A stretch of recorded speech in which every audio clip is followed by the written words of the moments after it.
Profitez de l'histoire suivante. Après 8 années d'indifférence totale, elle s'est mise à me traiter avec douceur pendant 2 mois, avant de réclamer haut et fort une somme de 50 000 $ pour sa cérémonie nuptiale. Alors, je l'ai mise au défi et elle a coupé mon mari de ses futurs petits-enfants. J'ai 44 ans, je suis mariée à mon mari Tom, 48 ans, depuis 8 ans. Il a une fille, Sarah, 24 ans, de son précédent mariage. Pour contextualiser, Sarah ne m'a jamais accepté. Quand Tom et moi avons commencé à sortir ensemble, elle avait 16 ans et a clairement exprimé qu'elle ne voulait rien avoir à faire avec moi. J'ai compris, le divorce est difficile pour les enfants. J'ai essayé de lui laisser de l'espace tout en restant amicale quand nous nous voyions. Au beau-père des ans, j'ai assisté à sa remise des diplômes de fin d'études secondaires, à des événements de collège, à des anniversaires, apportant toujours des cadeaux attentionnés et essayant de m'impliquer dans ses centres d'intérêt. Elle me reconnaissait à peine, quittait souvent la pièce quand j'entrais, ou me coupait la parole lorsque j'essayais de contribuer aux conversations. Tom lui parlait gentiment de politesse, mais je lui disais toujours de ne pas insister. Je pensais qu'elle finirait par changer d'avis en temps voulu. Sa mère Julie, 46 ans, et moi sommes cordiales, nous ne sommes pas amis mais nous pouvons être dans la même pièce sans problème. Il y a environ 2 mois, Sarah a commencé à être gentille avec moi. Vraiment gentille. Elle me envoyait des mèmes drôles, me demandait des nouvelles de mon travail, m'invitait même à déjeuner juste toutes les deux. J'étais ravie. Après 8 ans, je pensais que nous faisions enfin des progrès. Tom était aux anges. Le week-end dernier était la fête de ses fiançailles. Son fiancé Jack, 26 ans, a l'air d'être un type sympa. La fête avait lieu dans un restaurant, une 40aine de personnes. À la moitié de la fête, Sarah s'est levée pour faire un discours. Elle a remercié tout le monde d'être venu, a parlé de Jack, puis s'est tournée vers Tom et moi. Elle a dit quelque chose comme « Je tiens également à remercier mon père et Marie d'être ici. Marie, je sais que nous avons eu nos différends, mais j'ai vraiment apprécié apprendre à mieux te connaître ces dernières semaines. Tu m'as montré ce que signifie être généreuse et bienveillante. J'étais émue, pensant que c'était un moment de percée. Puis elle a continué, c'est pourquoi je sais que tu seras ravie de vous aider à réaliser le mariage de mes rêves. Papa a mentionné que tu as reçu de l'argent de la succession de ta mère l'année dernière, et comme tu n'as pas d'enfant, j'ai pensé que tu pourrais vouloir contribuer au jour spécial de ta belle-fille. Le lieu que nous avons remporté coûte 50 000 $ pour l'ensemble du forfait. La salle est tombée silencieuse. Et tout ce à quoi je pouvais penser, c'est que les 2 derniers mois avaient été un acte pour obtenir mon héritage. Ma mère m'a laissé environ 200 000 $ après son décès l'année dernière. Je me suis levée et j'ai dit, donc les 2 derniers mois étaient faux? Tu me flattais juste pour de l'argent?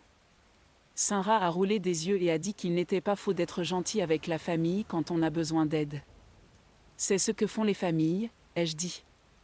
Famille? Je n'ai pas été une famille pour toi depuis 8 ans. J'ai été un inconvénient dont tu ne pouvais pas te débarrasser. Et maintenant que j'ai quelque chose que tu veux, soudainement je suis de la famille? J'ai attrapé mon sac à main et je suis partie. Tom m'a suivi dehors. Il était mortifié et a dit que nous devrions retourner à l'intérieur et régler cela en privé. J'étais trop bouleversée et je suis juste rentrée à la maison. Depuis, j'ai reçu des textos de Sarah me traitant d'égoïste et dramatique.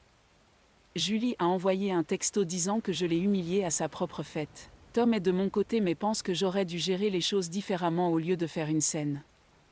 Je pensais critiquer publiquement et partir? Commentaire 1. Pas le salaud. L'audace de vous mettre publiquement sous pression pour payer un mariage de 50 000 $ après vous avoir traité comme une moins que rien pendant près d'une décennie est stupéfiante. Elle vous a délibérément mis dans une position délicate en pensant que vous n'oseriez pas dire non devant tout le monde. Jouer à des jeux stupides, gagner des prix stupides. Réponse de OPS, c'est ce qui a fait le plus mal, utiliser le cadre public comme levier. Elle savait exactement ce qu'elle faisait. Commentaire 2. Votre mari était-il au courant de votre héritage? En a-t-il déjà discuté avec Opération de réponse? Oui, Tom était au courant de l'héritage. Nous sommes transparents sur les finances. Il dit l'avoir mentionné en passant lorsque Sarah se plaignait des coûts du mariage, mais il jure n'avoir jamais suggéré que je paierais quoi que ce soit. Il était essayant d'être compréhensif face au coût élevé des mariages de nos jours. Je le crois, il a été très attentif à maintenir les finances séparées concernant les enfants. Commentaire 3. Quel genre de gentilles attentions avait-elle pendant ces 2 mois? Je suis curieux du niveau d'effort de cette escroquerie. Réponse OP, c'était purement superficiel. Envoyer des TikTok, demander comment s'est passée ma journée, me complimenter sur ma tenue. Pendant le déjeuner que nous avons partagé, elle a passé la plupart du temps à parler de la planification du mariage. Elle a même demandé mon avis sur les décorations de table et a agi comme si elle appréciait mes contributions. Je pensais que nous tissions des liens autour de la préparation du mariage étant donné que j'adore le design d'événements. Maintenant je réalise qu'elle ne faisait que mettre en place son stratagème. Commentaire 4. TP, elle est mauvaise pour des raisons évidentes, mais tu aurais pu simplement dire que nous en reparlerons en privé plus tard et éviter la sortie dramatique. Tu t'es abaissé à son niveau en créant une scène lors de sa fête de fiançailles. Réponse OP, peut-être as-tu raison. J'étais juste tellement choquée et blessée sur le moment. 8 ans de rejet suivis de 2 mois d'amitié feinte juste pour accéder à l'argent que ma mère décédée m'a laissé. Je ne pouvais pas faire semblant que tout allait bien. Mais je me demande si j'aurais dû garder mon calme pour Tom. Mise à jour 1, bonjour à tous. Merci pour toutes les réponses à mon message d'origine. J'ai lu chaque commentaire, même ceux me qualifiant de TP. Je voulais donner une mise à jour car les choses ont pris une tournure imprévue. Depuis la fête de fiançailles, Julie, l'ex de Tom, n'arrête pas de me harceler au téléphone. Au début, ce n'était que des textos disant que je devais m'excuser d'avoir gâché le moment spécial de Saint-Ra. Je n'ai pas répondu, espérant qu'elle se calmerait. Hier, elle est venue chez moi alors que mon mari était absent. Elle s'est lancée dans un discours complet sur le fait que j'ai toujours été jalouse de sa relation avec Tom et que je punis Saint-Ra pour protéger la dynamique familiale. Elle a dit que Saint-Ra essayait de m'inclure et que je lui avais craché dessus. J'ai essayé de rester calme et j'ai dit à Julie que Saint-Ra m'avait ignoré pendant 8 ans et s'était soudainement transformée en ma meilleure amie quand elle a découvert mon héritage. C'est de la manipulation. La réponse de Julie? C'est une enfant qui a traversé beaucoup de choses. Ses parents ont divorcé, son père s'est remarié avec quelqu'un qui a essayé de me remplacer. Bien sûr, elle était sur ses gardes. Et quand elle se confie enfin, tu l'attaques. J'ai souligné que Saint-Ra a 24 ans, ce n'est pas une enfant, et que je n'ai jamais cherché à remplacer qui que ce soit, je voulais juste être traitée avec un minimum de respect. Julie a dit que j'étais trop sensible et que Saint-Ra agissait simplement de manière stratégique dans l'organisation de son mariage, comme le ferait toute future mariée intelligente. Stratégique. Elle a vraiment utilisé ce mot comme si c'était quelque chose de positif. Je lui ai dit de partir ou j'appellerai la police. Elle est partie, mais pas avant de dire que Tom finirait par voir qui tu es vraiment. On ne peut pas séparer un père de sa fille. Tom était furieux. Il a appelé Julie et lui a dit de reculer. Il a également parlé à Saint-Ra et lui a dit que le comportement de sa mère est inacceptable. La réponse de Saint-Ra a été de pleurer et de dire que tout le monde se liguait contre elle alors qu'elle ne demandait qu'une aide pour son mariage. La manipulation est profondément ancrée dans cette dynamique familiale. Tom commence à le voir, mais il a du mal parce que c'est sa fille. Il l'aime malgré tout. Jake, le fiancé, a également contacté Tom. Apparemment, Saint-Ra raconte une toute autre version des événements, selon laquelle elle aurait essayé de nouer des liens avec moi depuis des années mais que j'ai toujours été froide, et qu'elle pensait que demander de l'aide pour le mariage nous rapprocherait enfin. Jake semblait croire sa version et voulait que Tom sache à quel point Saint-Ra était blessé. Tom lui a expliqué clairement l'ordre des événements et comment Saint-Ra m'avait traité. Jake semblait surpris. Je ne pense pas que Saint-Ra lui ait dit la vérité sur notre passé. Je ne paie pas pour le mariage. Tom et moi sommes sur la même longueur d'onde à ce sujet. Mais les tentatives de culpabilisation continuent. Je suis épuisée. Tom a été merveilleux à travers tout cela, mais je vois que ça le tue d'être en désaccord avec sa fille. Je déteste être la cause de cette division, même si logiquement je sais que ce sont Saint-Ra et Julie qui créent le conflit. La réaction de son fiancé à propos de votre passé est très révélatrice. Elle sait que son comportement était incorrect, sinon pourquoi mentir? Jake doit savoir qu'il va épouser quelqu'un qui peut réécrire l'histoire pour convenir à son récit. La réponse de l'ami, c'est ce qui a le plus dérangé Tom. Il a toujours été honnête à propos des défis avec Sarah pour m'accepter. Découvrir qu'elle a dressé un tout autre tableau à Jake l'a fait douter des autres histoires qu'elle aurait pu modifier. Commentaire 2. Quel est l'historique de garde de visite? À quelle fréquence Tom voyait-il Sarah après le divorce? Réponse de l'ami, Tom avait une garde partagée 50 à 50 jusqu'à ce que Sarah ait 18 ans. Elle a choisi de vivre avec Julie à plein temps sa dernière année de lycée. Tom n'a jamais manqué une visite, un match ou un événement scolaire. Même quand Sarah était distante avec nous deux, il était toujours présent. Après ses 18 ans, elle le voyait peut-être une fois par mois pour dîner, sans moi. Cela est passé à des dîners hebdomadaires quand elle a commencé l'université. J'ai toujours encouragé leur relation et n'ai jamais demandé à être inclus quand elle ne voulait clairement pas de ma présence. Mise à jour 2. Les choses ont somehow got quasiment pire. Après avoir lu quelques commentaires suggérant que j'aurais pu décliner en privé, j'ai décidé de tendre la main. Pas parce que je pense que j'avais tort, mais parce que Tom souffre et je déteste le voir dans la douleur. J'ai envoyé un texto à Sarah lui demandant si on pouvait se rencontrer pour prendre un café et discuter des choses. Elle a accepté, ce qui m'a surpris. Nous nous sommes rencontrés hier dans un lieu neutre. J'ai commencé par lui dire que j'étais désolée pour ce qui s'était passé à sa fête. J'ai mentionné que j'aurais dû gérer ma réponse de manière plus privée. J'ai été blessée et ai réagi émotionnellement, et je m'en excuse. La réponse de Sarah? Je n'accepte pas tes excuses. J'ai été surpris mais j'ai demandé ce qu'elle voulait dire. Elle a dit, tu m'as humilié devant mes amis et ma famille. Des excuses en privé ne réparent pas une humiliation publique. De plus, je ne pense pas que tu sois réellement désolé. Tu essaies juste de te sentir mieux. J'ai pris une grande respiration et ai demandé si nous pouvions parler des 2 derniers mois. J'ai dit que j'étais sincère. Elle me blessa profondément parce que je pensais que nous étions en train de construire enfin une relation. Elle rit. Puis dit, j'étais gentille avec toi pour ton propre bénéfice. Marie. Papa n'arrêtait pas de dire à quel point cela te faisait mal que nous ne soyons pas proches. Je pensais que si j'étais amicale pendant un moment, tu te sentirais inclus et voudrais aider pour un mariage. C'était censé être gagnant-gagnant. Tu aurais pu te sentir comme en famille, et j'aurais pu obtenir de l'aide pour mon jour spécial. Mais tu as tout transformé en une histoire sur toi et tes sentiments. Je lui ai demandé si elle comprenait à quel point cela semblait manipulateur. Elle a répondu, ce n'est pas de la manipulation, c'est de la considération. J'ai pris en compte tes sentiments en étant gentille avec toi. Le moins que tu puisses faire est de prendre les miens en considération en aidant pour le mariage. Les contorsions mentales étaient impressionnantes. Je lui ai dit que les relations réelles ne fonctionnent pas de manière transactionnelle comme ça. Elle a dit que j'étais naïve et que toutes les relations impliquent donner et recevoir. Puis elle a présenté son ultimatum. Elle veut que je m'excuse publiquement, soit lors d'un dîner en famille en présence de sa mère, soit sur les réseaux sociaux où ses amis pourront le voir. Elle veut que je dise que j'ai exagéré et que j'ai mal compris ses intentions.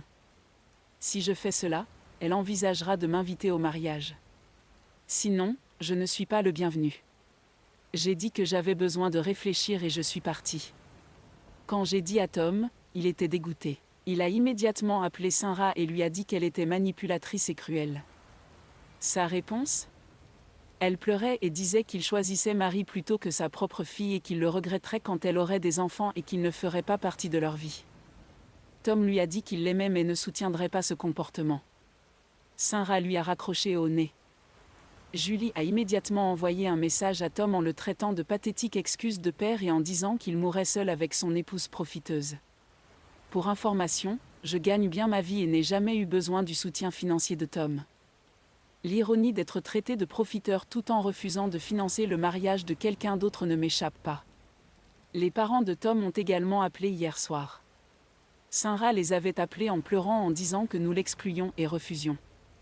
Pour soutenir son mariage. Nous avons expliqué la situation et heureusement, ils sont de notre côté.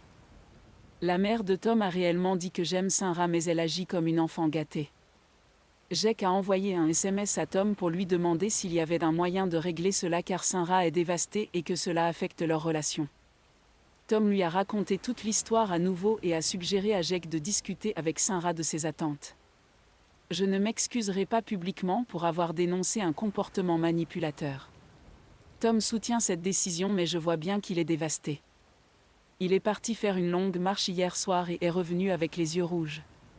Le voir pleurer sa relation avec sa fille est horrible. Je ne sais pas où nous allons. Je déteste être au centre de ce drame mais je ne peux pas non plus récompenser ce comportement. Tom dit qu'il est fier de moi de me défendre mais je vois le coût de cette position dans ses yeux. Commentaire 1. Est-ce que Jake a donné des indications sur ce qu'il pense de tout cela? Le fait qu'il continue à contacter Tom me fait penser qu'il pourrait voir des signaux d'alarme. Réponse de l'opérateur. Jake semble mal à l'aise avec la situation mais essaie de rester neutre. Tom pense que Jake commence à découvrir un aspect de Sarah qu'il ne connaissait pas. Il a posé à Tom beaucoup de questions sur le comportement passé de Sarah envers moi. Tom a été honnête mais a essayé de ne pas dénigrer Sarah, il a juste donné des faits. Jake semblait troublé par ce qu'il a entendu. Commentaire 2. La menace concernant les petits-enfants est une manipulation classique.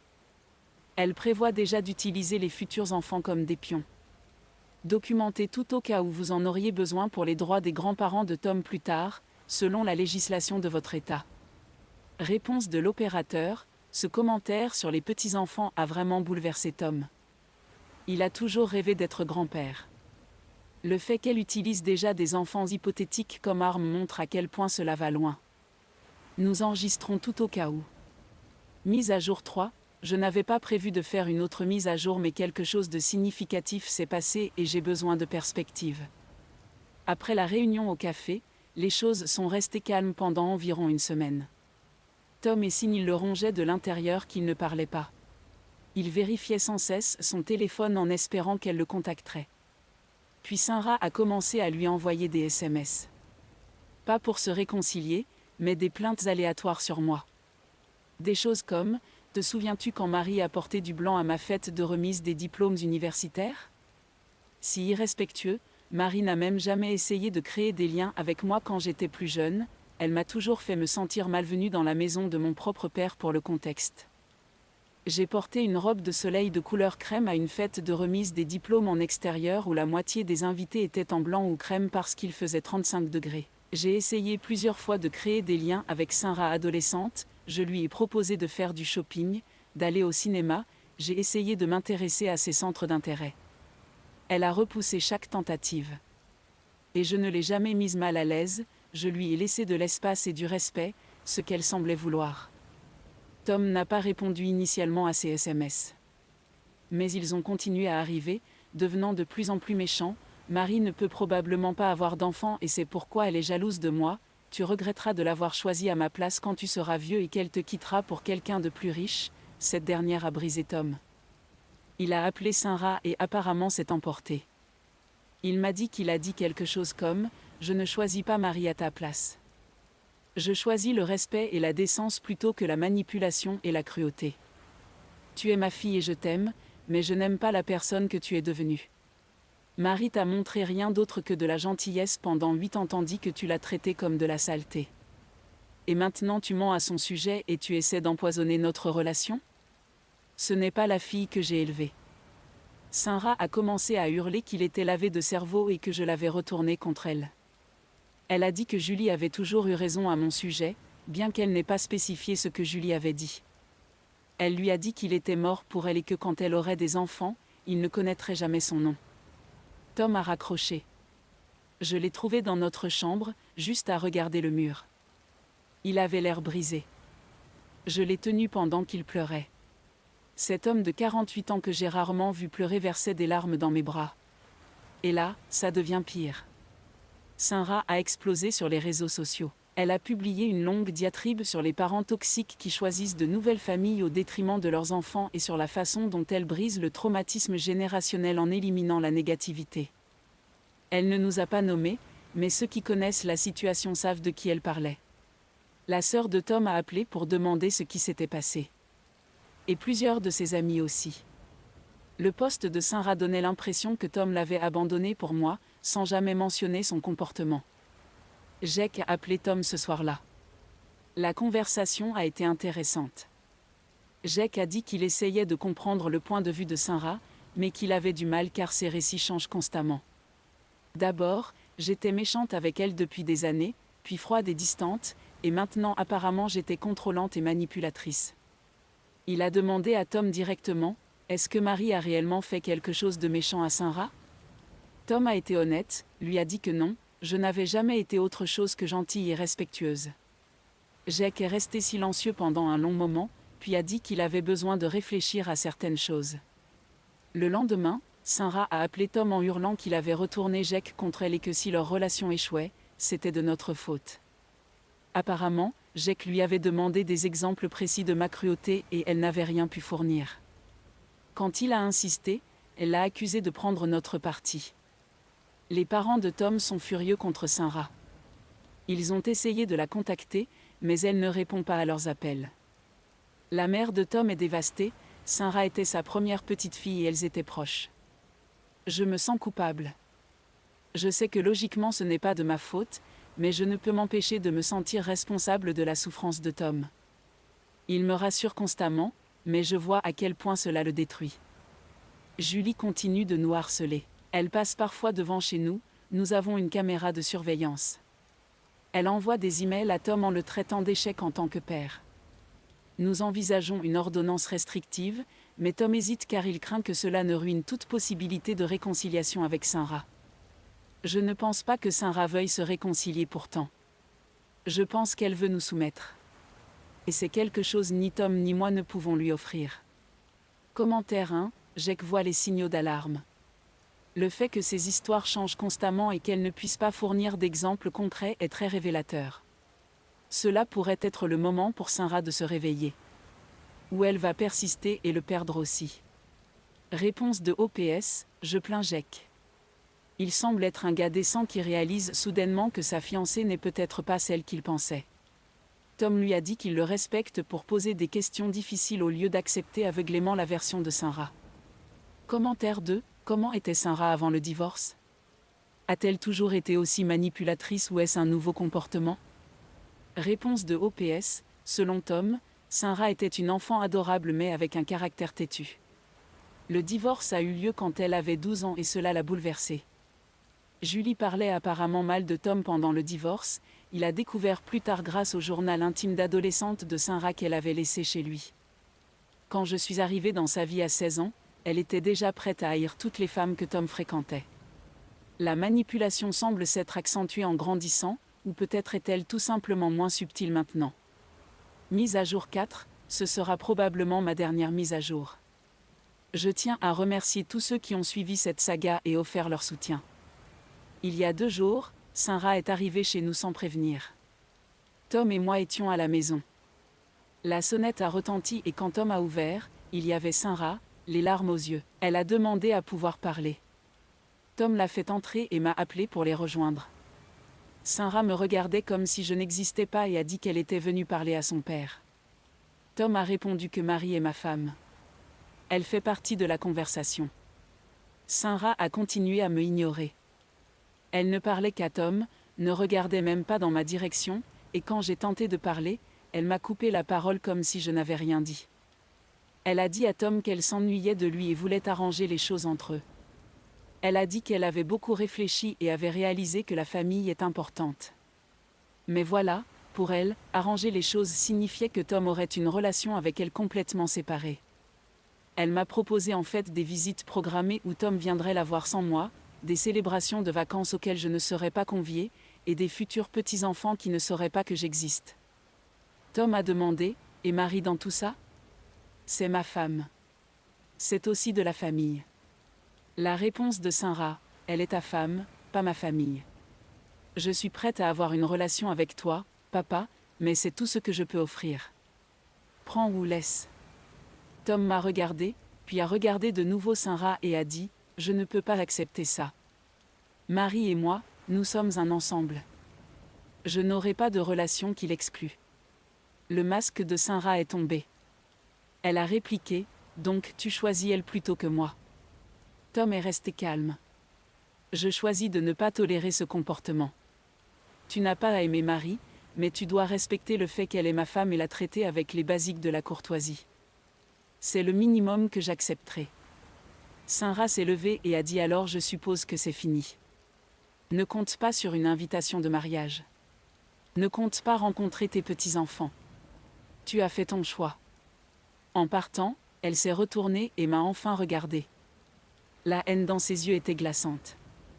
Elle a dit, « J'espère que tu es heureuse. Tu as obtenu ce que tu voulais, tu as réussi à séparer un père de sa fille. » J'ai trouvé ma voix et dit, « Sinra, je n'ai jamais voulu ça. J'ai seulement toujours voulu être traitée avec respect. » Elle a ri et dit, « Le respect. Tu veux du respect? Tu n'es rien pour moi. Tu seras toujours rien. Juste la femme qui a détruit ma famille. » Et puis elle est partie. Tom s'est effondré après son départ. Nous nous sommes serrés l'un contre l'autre et avons pleuré. Il ne cessait de s'excuser pour ce qu'elle avait dit. Je lui ai dit que tout cela n'était pas de sa faute. Je donnerai fin à la répétition de Jack se mariera avec Sinra, mais je ne veux plus écrire de nouvelles mises à jour. Autant que je suis concernée, ce drame se termine ici. Alors merci à tous pour votre soutien pendant cette période difficile. Tom et moi nous concentrons sur notre mariage et la famille qui nous aime et nous respecte réellement.